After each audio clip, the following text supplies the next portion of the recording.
ಶ್ವೇತಾಳ ಪಯಣ ಹೊಲಿಗೆಯಿಂದ ಸ್ವಾವಲಂಬನೆಯೆಡೆಗೆ. Shweta's journey from tailoring to self Reliance.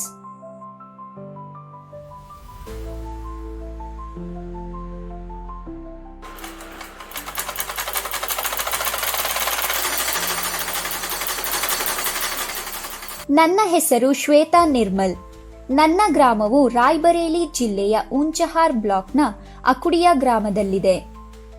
ಅಪ್ಪ ಮುಂಬೈನಲ್ಲಿ ಬಟ್ಟೆಗಳನ್ನು ಇಸ್ತ್ರಿ ಮಾಡುತ್ತಾರೆ. ಅಮ್ಮ ಗೃಹಿಣಿ.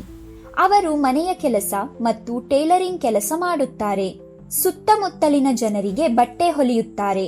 ಅಮ್ಮ ಕಟಿಂಗ್ ಇತ್ಯಾದಿ ಮಾಡುವಾಗ ನಾವು ನೋಡುತ್ತಿದ್ದೆವು. ನನಗೆ ಟೈಲರಿಂಗ್ನಲ್ಲಿ ಸ್ವಲ್ಪ ಆಸಕ್ತಿ ಇತ್ತು.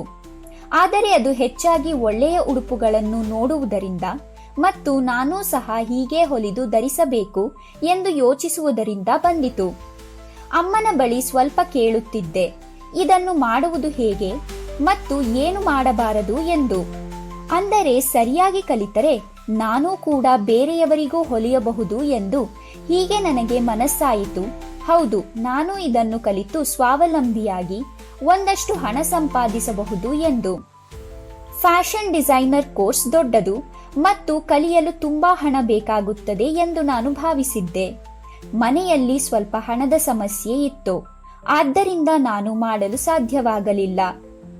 ಆಗ ನಾನು ಟೈಲರಿಂಗ್ ಹೇಗೆ ಕಲಿಯುವುದು ಎಂದು ಯೋಚಿಸುತ್ತಿದ್ದೆ. ನನ್ನ ಫ್ರೆಂಡ್ ನನಗೆ ಟೈಲರಿಂಗ್ ಕೋರ್ಸ್ ನಡೆಸುವ ಪ್ರಥಮ್ ಸಂಸ್ಥೆ ಬಗ್ಗೆ ಹೇಳಿದಳು. ಕಡಿಮೆ ಶುಲ್ಕದಲ್ಲಿ ನಡೆಯುವುದರಿಂದ ಮತ್ತು ಕೆಲಸವನ್ನೂ ಸಹ ಕೊಡಿಸುವುದರಿಂದ ನಾನು ಅಲ್ಲಿಗೆ ಹೋಗಿ ಏನಾದರೂ ಕಲಿಯೋಣ ಎಂದು ಯೋಚಿಸಿದೆ. ಆಮೇಲೆ ನನ್ನ ಕುಟುಂಬದ ಸದಸ್ಯರಿಗೂ ಹೇಳಿದೆ. ನನ್ನ ಆಸಕ್ತಿಯನ್ನು ನೋಡಿ ಅವರು ಏನು ಹೇಳದೆ ಒಪ್ಪಿಕೊಂಡರು. ಹಳ್ಳಿಯಿಂದ ಒಂದು ಹುಡುಗಿ ಹೊರಗೆ ಹೋಗುವುದು ತುಂಬಾ ಕಷ್ಟ ಮತ್ತು ಯಾರೂ ಅವರ ಮಗಳನ್ನು ಕಳಿಸುವುದಿಲ್ಲ. ಅಲ್ಲಿಗೆ ಹೋದಾಗ ಮತ್ತು ಶಿಕ್ಷಕರನ್ನು ಮಾತನಾಡಿಸಿದಾಗ ನಮಗೆ ಸಂಪೂರ್ಣ ತಿಳುವಳಿಕೆ ಸಿಕ್ಕಿತು. ಹೌದು, ಇಲ್ಲಿ ತರಬೇತಿ ನೀಡಲಾಗುತ್ತದೆ ಮತ್ತು ಉದ್ಯೋಗವನ್ನು ಕೊಡಿಸಲಾಗುತ್ತದೆ. ಅಲ್ಲಿ ನನಗೆ ಮುಂದೆ ನಾನು ಏನಾದರೂ ಮಾಡಬಹುದು ಎಂದೆನಿಸಿತು. ಆದ್ದರಿಂದ ನಾನು ತರಬೇತಿಯನ್ನು ತೆಗೆದುಕೊಂಡೆ. ಥಿಯರಿ ತರಗತಿಗಳು ಸಹ ನಡೆಯುತ್ತಿದ್ದವು. ಅಲ್ಪ ಸ್ವಲ್ಪ ಇಂಗ್ಲಿಷ್, ಗಣಿತ, ಸಂಭಾಷಣೆ ಅಂದರೆ ಹೇಗೆ ಮಾತನಾಡಬೇಕು, ಈ ಎಲ್ಲಾ ಜ್ಞಾನವನ್ನು ನೀಡಲಾಗುತ್ತಿತ್ತು. ನನಗೆ ಪ್ರಾಕ್ಟಿಕಲ್ ತುಂಬಾ ಇಷ್ಟವಾಗುತ್ತಿತ್ತು, ಏಕೆಂದರೆ ಪ್ರಾಕ್ಟಿಕಲ್ಸ್ನಲ್ಲಿ ನಾವು ಹೊಸದನ್ನು ಕಲಿಯುತ್ತಿದ್ದೆವು.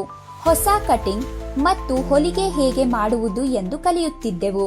ಬ್ಲೌಸ್ ಎಷ್ಟು ಬಗೆಯದ್ದಾಗಿರುತ್ತದೆ, ಬ್ಯಾಗ್, ಸೂಟ್ ಇತ್ಯಾದಿಗಳ ಬಗ್ಗೆ ತಿಳುವಳಿಕೆ ನೀಡಲಾಗುತ್ತಿತ್ತು. ನಂತರ ಕೆಲಸಕ್ಕಾಗಿ ನಾನು AQ+ ಕಂಪನಿಗೆ ಸೇರಿಕೊಂಡೆ. ಅಲ್ಲಿ ನನಗೆ 8,000 ರೂಪಾಯಿ ಸಂಬಳ ಬರುತ್ತಿತ್ತು. ನಾವು ಬಾಡಿಗೆ ರೂಮಿನಲ್ಲಿ ವಾಸವಿದ್ದ ಕಾರಣ ಅಷ್ಟು ಉಳಿಸಲಾಗಲಿಲ್ಲ ಸರ್. 7-8 ತಿಂಗಳು ದುಡಿದ ನಂತರ ಸ್ವಂತವಾಗಿ ಏನಾದರೂ ಮಾಡಬಹುದು ಎಂದೆನಿಸಿತು. ನಂತರ ಅಲ್ಲಿಂದ ನಾನು ಊರಿಗೆ ವಾಪಸ್ಸು ಬಂದು ಕೆಲವು ದಿನಗಳ ಕಾಲ ಮನೆಯಲ್ಲೇ ಹೊಲಿಗೆ ಮಾಡಿದೆನು. ಆ ನಂತರದಲ್ಲಿ ನಾನು ಅಂಗಡಿ ತೆರೆದೆನು. ಗ್ರಾಹಕರು ನಮ್ಮ ಬಗ್ಗೆ ತಿಳಿಯುತ್ತಿದ್ದಂತೆ ನಾವು ಹೊಲಿದ ಬಟ್ಟೆಗಳು ಇಷ್ಟವಾಗುತ್ತಾ ಬಂತು. ಅದರ ಪ್ರಕಾರ ಒಳ್ಳೆ ಆದಾಯ ಬರುತ್ತಿದೆ. 2 ತಿಂಗಳಿಗೆ ನಾವು 18ರಿಂದ 20,000 ರೂಪಾಯಿ ಗಳಿಸಿರಬೇಕು. ನಾನು ನನ್ನ ಖರ್ಚುಗಳನ್ನು ನೋಡಿಕೊಳ್ಳುತ್ತಿದ್ದೇನೆ ಮತ್ತು ಸ್ವಾವಲಂಬಿಯಾಗಿದ್ದೇನೆ ಎಂದು ಕುಟುಂಬ ಸದಸ್ಯರು, ಬಂಧುಗಳು ಮತ್ತು ನೆರೆಹೊರೆಯವರು ಕೂಡ ಹೇಳುತ್ತಾರೆ. ಇದನ್ನು ಕೇಳಿ ಸಂತೋಷವಾಗುತ್ತದೆ.